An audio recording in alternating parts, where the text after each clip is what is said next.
Salut, c'est Hugo et aujourd'hui on va voir quel smartphone on peut avoir pour 400 € ou environ 400 € en mars 2021.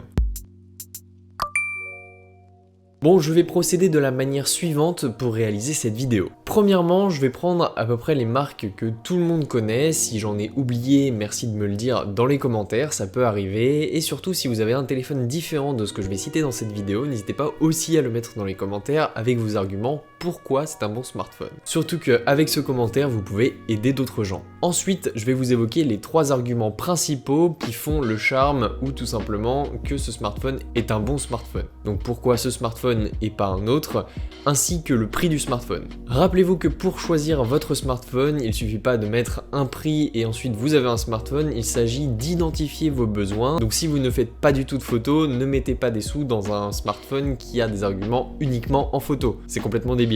Et avant de commencer la vidéo, je vous invite à vous abonner, activer la cloche et notifications pour avoir d'autres vidéos de ce type et aller me suivre sur les réseaux sociaux pour avoir les exclusivités de la chaîne. On commence avec le premier produit, on commence avec la marque la plus connue certainement, c'est Apple. Et oui, vous pouvez avoir des smartphones Apple à 400 € ou environ 400 € en tout cas. Vous pouvez en trouver en reconditionné sur les sites du style Back Market, etc. Et vous pouvez les retrouver en plutôt bonne qualité d'ailleurs.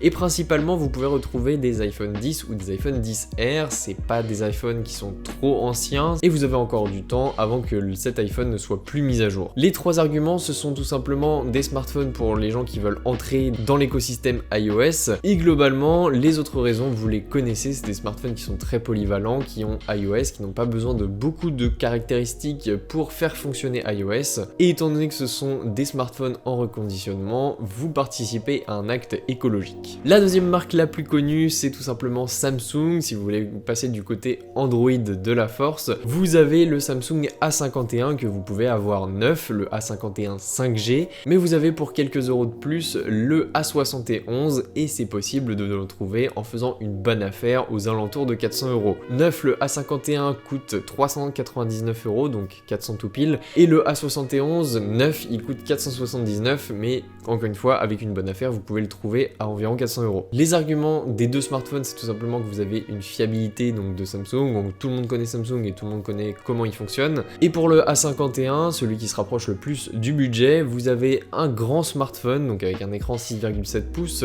vous avez un objectif macro qui vous permet de faire des photos de très près avec une qualité hyper cool, et vous avez une grande batterie avec une charge rapide qui va avec. Troisième marque de smartphone, c'est tout simplement Google qui fait les smartphones Pixel. Donc là vous avez pour 349 € le Pixel 4a 5G, donc ce sont des smartphones qui sont très polyvalents, qui ont des caméras parmi les meilleures du marché, et c'est des smartphones qui n'ont pas de surcouche, donc qui sont beaucoup plus réactifs. Les surcouches, c'est quoi? C'est tout simplement un design que la marque aura personnalisé au-dessus d'Android.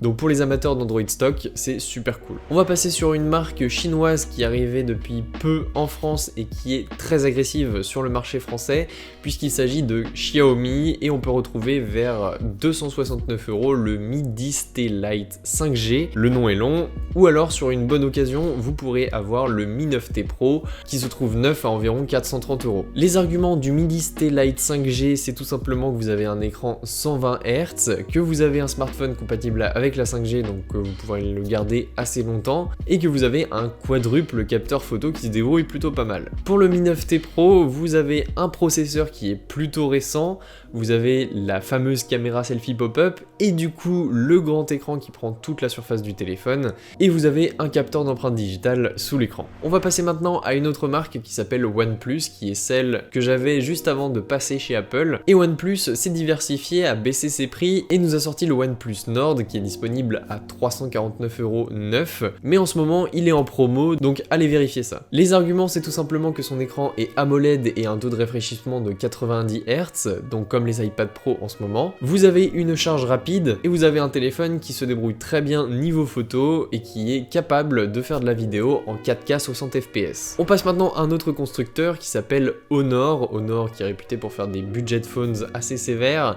Et tout simplement, si vous allez chez eux, vous avez le choix de tout prendre. C'est tellement peu cher que vraiment choisissez ce que vous voulez, vous avez tout à disposition.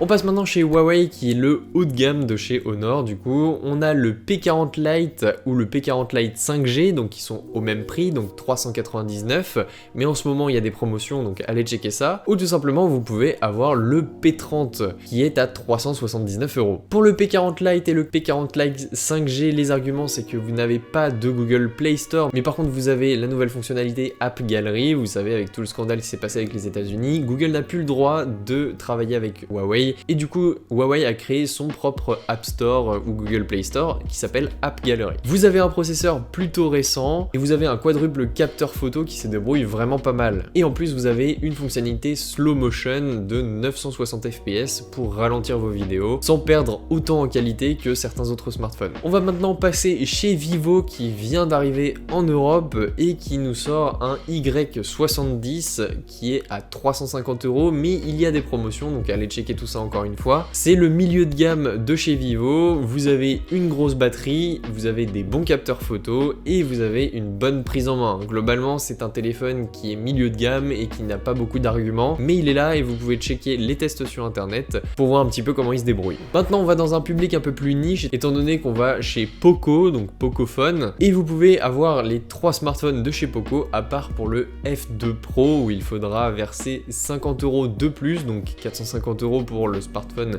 F2 Pro, pour avoir le must du must de cette marque. Ensuite, on passe chez Realme qui nous sort le 7 Pro qui est à 300 €. C'est à peu près le milieu de gamme de chez Realme, mais si vous avez encore une fois une bonne occasion, vous pouvez avoir le haut de gamme qui est le X50 5G qui coûte un tout petit peu plus de 400 €. Les arguments pour le 7 Pro, c'est tout simplement un stockage extensible, une grosse batterie et un bel écran. Ensuite, on passe chez Oppo qui fait partie du groupe OnePlus et vous pouvez avoir tous les smartphones de la série A. Donc vous avez plusieurs séries chez Oppo, mais vous avez une série A qui est à peu près la même chose que les Samsung série A, sauf que là c'est chez Oppo. On passe maintenant chez Motorola, parce que oui, vous avez du choix encore chez Motorola. Vous avez le Moto G 5G Plus. Il est en ce moment en promo, mais d'origine il coûte 350 €. Donc avec ce smartphone, vous avez la 5G, un stockage extensible, une énorme batterie, donc 5000 mAh, ça commence à faire, et un plutôt grand écran. Et la dernière marque qui est française, qui s'appelle Nokia, qui est sombrée dans les profondeurs il y a très longtemps, mais tout simplement vous pouvez tout avoir chez Nokia à part un smartphone, le 8.3 5G auquel il faudra rajouter 99 €, donc il coûte 500 €, mais qui peut faire le taf si vous voulez un smartphone avec la 5G et que vous voulez absolument un Nokia, et qu'en plus vous voulez supporter une marque française. Voilà, maintenant que vous avez tout, je vous laisse faire votre choix et me dire quel était votre choix dans les commentaires. Nous on se retrouve dans de prochaines vidéos. Pouce bleu si vous aimez le format et si vous voulez supporter ce format pour que je fasse une autre vidéo, peut-être pour mettre un petit peu plus de moula